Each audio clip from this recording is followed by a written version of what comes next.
Jedná se o přenosnou motorovou stříkačku Tohatsu WC82 ASE s vřetenovými ventily od japonské společnosti Tohatsu. Je to typ PFPN 10-1500, což znamená, že její výkon je 1500 litrů při 10 barech při 3metrové sací výšce. Stříkačka je osazená motorem dvoutaktním o výkonu 55 koní. Kromě jejího vysokého výkonu je její hlavní výhodou nízká hmotnost 94 kg a proto je vhodná pro přenášení pouze 2 hasiči. Stříkačka se skládá z motorové části a z části čerpací. V motorové části nalezneme hlavní ovládací panel, najdeme zde nádrž s hrdlem s ukazatelem hladiny paliva a v pravé spodní části nalezneme nádrž na dvoutaktní motorový olej. V pravé části se nachází páka rotační bezolejové vakuové vývěvy. Část čerpací se skládá se secacího hrdla a 2 výtlačných vřetenových ventilů.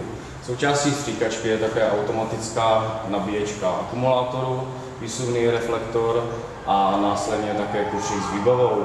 V kufříku nalezneme uživatelskou příručku, klíče, vložky do ventilů čerpadla, svíčku a také vinilovou hadičku.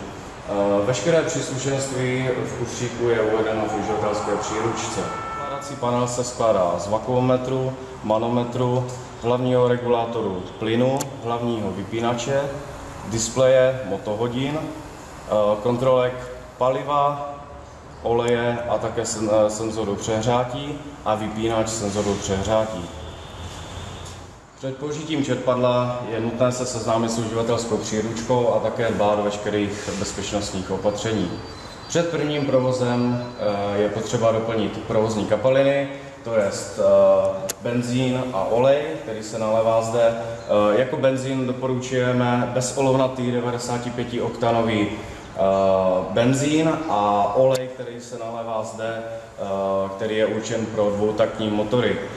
Jako doporučený olej uvádíme Shell Advance Ultra 2, který je určen pro tento dvoutaktní stroj. Disponuje automatickým přimícháváním oleje, proto není nikdy nutné nalévat olej do benzínu. Použitím připojíme savice a hadice a zkontrolujeme jejich těsnost. K nastartování stříkačky nám slouží tento palivový kohout, který zapneme do polohy ON. Hlavní regulátor plynu nastavíme do polohy start sání. Podobně jako v autě použijeme tento hlavní spínač a posuneme ho doprava do polohy ON a po zaznění a zasnutí kontrolek můžeme nastartovat podobně jako v autě. Na nasátí vody do čerpadla používáme páčku vakuové vývěvy směrem k sobě a po nasátí vody opět pustíme. Pro čerpání otevřeme výtlačné ventily a nastavíme si úroveň otáček na ovladači plynu na požadovanou úroveň. Ukončení čerpání. Nastavíme polohu plynu na nejnižší úroveň, zavřeme výtlačný ventil a můžeme vypnout stříkačku hlavním ovladačem do polohy OFF. Následně zavřeme palivový ventil. Po každém použití stříkačky je nutno vysát benzín s olejem z karburátoru do této malé nádržky, který poté můžeme nalít zpět do benzínové nádrže. Po ukončení čerpání je také nutno otevřít odvodňovací ventily, jak u čerpadla, tak u výfuku. Po odvodnění ventily opět zavřeme.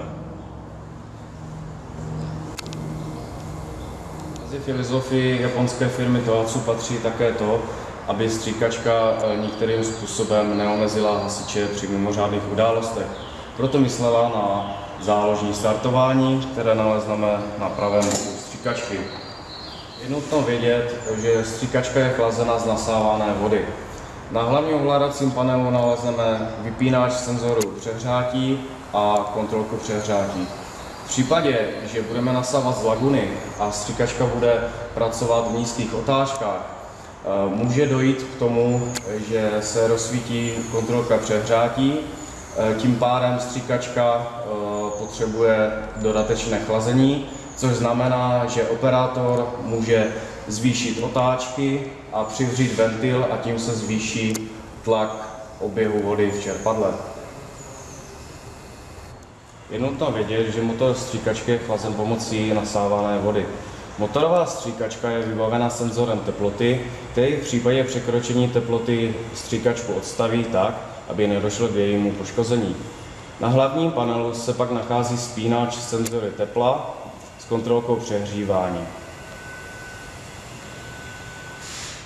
Pokud dochází k přečerpávání lagun, kdy motorová stříkačka není dostatečně chlazena, spustí se senzor s vizuální a akustickou signalizací a následně dojde k vypnutí motorové stříkačky tak, aby nedošlo k jejímu poškození.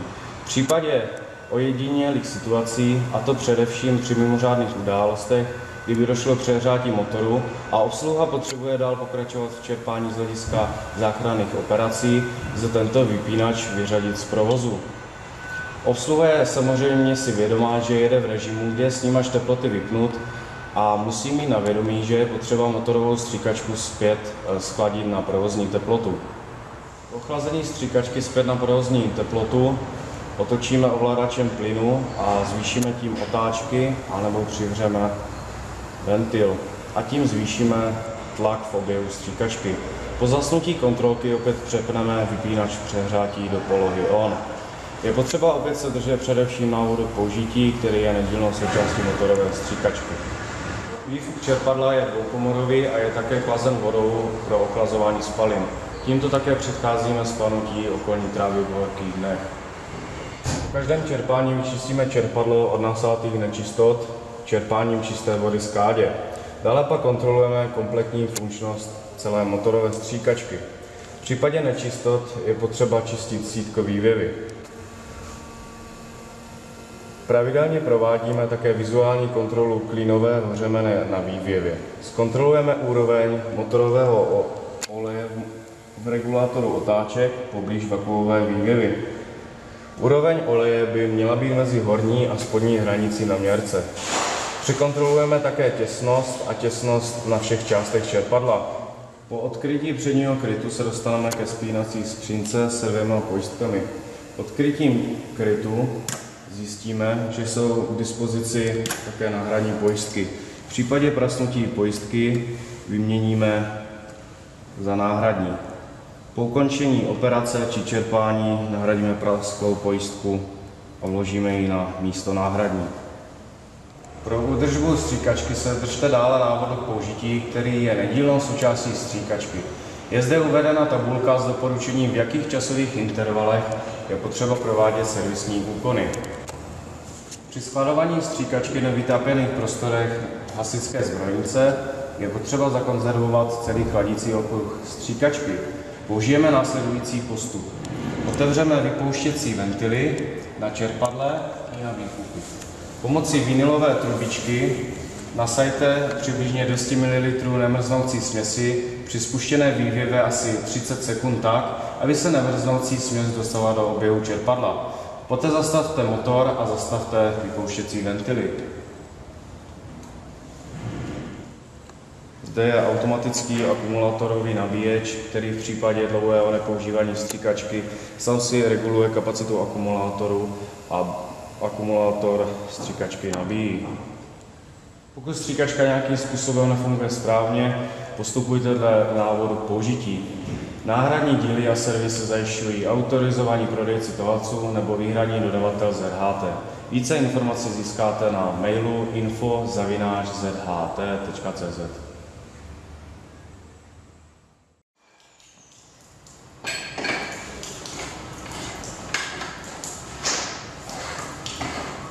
Praktická ukázka sání s čerpadlem a plnění nádrže vozidla.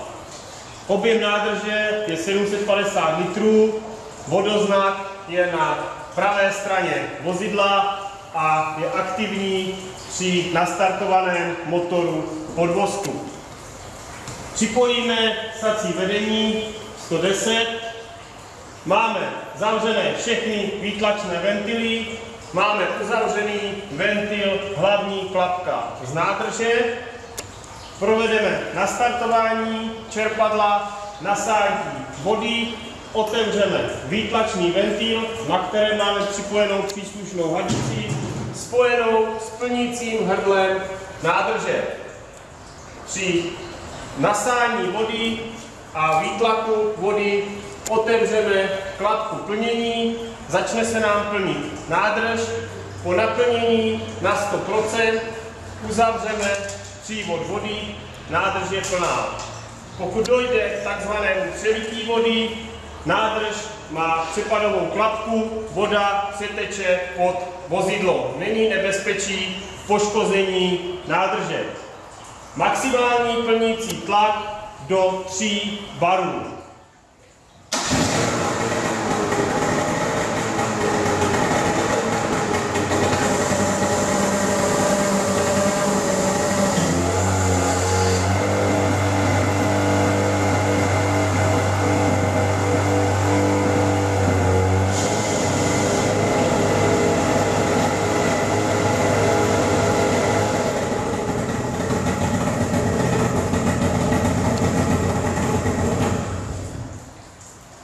Další použití a možnost využití čerpacího agregátu. Máme připojený sací řád, připojenou hadici na výtlačné ventilu, nasajeme vodu z vnějšího zdroje, otevřeme výtlačný ventil a můžeme ze zařízení provádět hašení nebo přečerpávání vody. Praktická ukázka.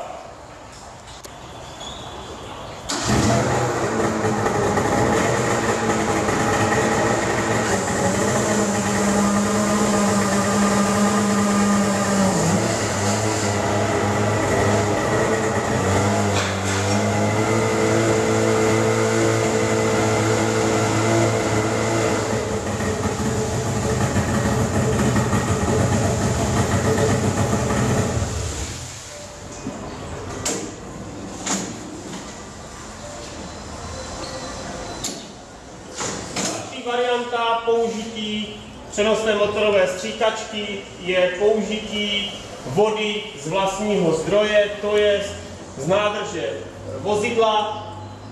Objem nádrže je 750 litrů. Máme připojenou hlavní řád k nádrži. Máme otevřenou klapku, takzvaně hlavní klapku z nádrže, která se otvírá na pravé straně vedle přenosné motorové stříkačky. Můžeme mít zároveň připojené plnění z vnějšího zdroje, takzvaně z hydrantové sítě. Provedeme opět nastartování stříkačky a použijeme výtlak k hašení nebo dopravě vody na místo určení. Opět sledujeme vodozmak a stav vody v nádrži.